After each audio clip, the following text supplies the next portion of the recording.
আপনি গাড়ি চালক হয়ে এত সম্পদের মালিক গাড়ি কি করে হলেন? চালাচ্ছিলাম 15 বছর আগে, এখন তো আমি ব্যবসায়ী। ব্যবসায়ী। প্রশ্ন ফাঁস করে কত টাকা কামিয়েছেন? প্রশ্ন ফাঁসে 2 টাকা কামাইছি, সব খরচ করছি আল্লাহর রাস্তায়। হ্যালো গাইস, আসসালামু আলাইকুম। আমি সাগর আহমেদ, মালয়েশিয়ান প্রবাসী। তো আজকে ভিডিওটা একজন ড্রাইভারকে নিয়ে, যে একজন ড্রাইভার কিভাবে কোটিপতি হয়। ঠিক আছে, একজন ট্রাক ড্রাইভার সে যদি কোটি কোটি টাকা ইনকাম করতে পারে, তার ফ্যামিলি তাহলে কত টাকা ইনকাম করতেছে। আমরা লেখাপড়া করি এত কষ্ট করে, ঠিক আছে, এত কষ্ট করে বাচ্চারা লেখাপড়া করে যদি প্রশ্ন ব্ল্যাকে বিক্রি হয়, তাহলে সেই লেখাপড়া করে তো কোনো লাভ নাই।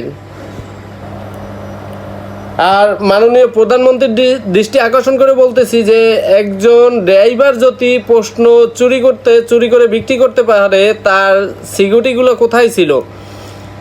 সে যখন ড্রাইভিং করে প্রশ্নগুলো নিয়ে যায়, তখন তার সাথে যে সিকিউরিটিগুলো থাকে তারা কোথায় ছিল? একজন ট্রাক ড্রাইভার কক্সবাজার না জানি কুয়াকাটা, আমি একটা নিউজ দেখলাম যে কক্সবাজার কুয়াকাটায় উনি ওনার নিজের একটা হোটেল উদ্বোধন করছে। হোটেল উদ্বোধন করে উনি আবার ওই হোটেলের শেয়ার বিক্রি করতেছে। ওই হোটেলের শেয়ার বিক্রি করার জন্য আর কি ফেসবুকে পোস্ট করছে। ঠিক আছে, তো একজন ড্রাইভার যদি কোটি টাকার মালিক হয়, তো আমি একজন প্রবাসী, তো আমার কত টাকার মালিক থাকার কথা? আমার কত টাকার মালিক থাকার কথা? এখানে পাঁচাটার সুযোগ নাই। ঠিক আছে, কাফির মতো দালালি করতে আসি নাই।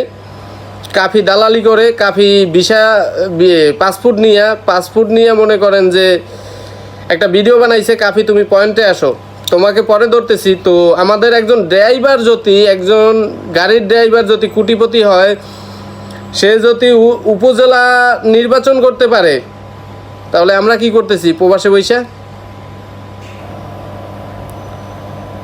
একজন প্রশ্ন চুরি বিক্রি করে সে যদি ভিআইপি একটা হোটেলের মালিক হইতে পারে, সে যদি কোটি কোটি টাকার মালিক হইতে পারে, তাহলে আমরা কি করলাম প্রবাসে বৈশা?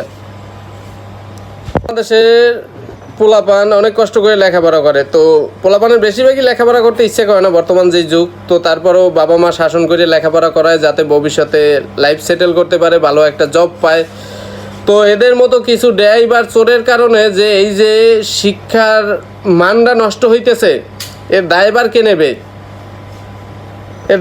নেবে? পরবর্তীতে এর দায়ভার মাননীয় প্রধানমন্ত্রীর উপরে যাবে। উনি তো শিখাই দেয় না যে তুমি প্রশ্ন চুরি করে বিক্রি করো। তো যারাই এইগুলা করতেছো, একজন ড্রাইভার উনি কোটি কোটি টাকার মালিক, তাহলে আমরা প্রবাসে ফ্যামিলি রেখে প্রবাসে খাইতে তো কোনো লাভ নাই। দেশে বসে চুরি চাষামি করাই ভালো ছিল।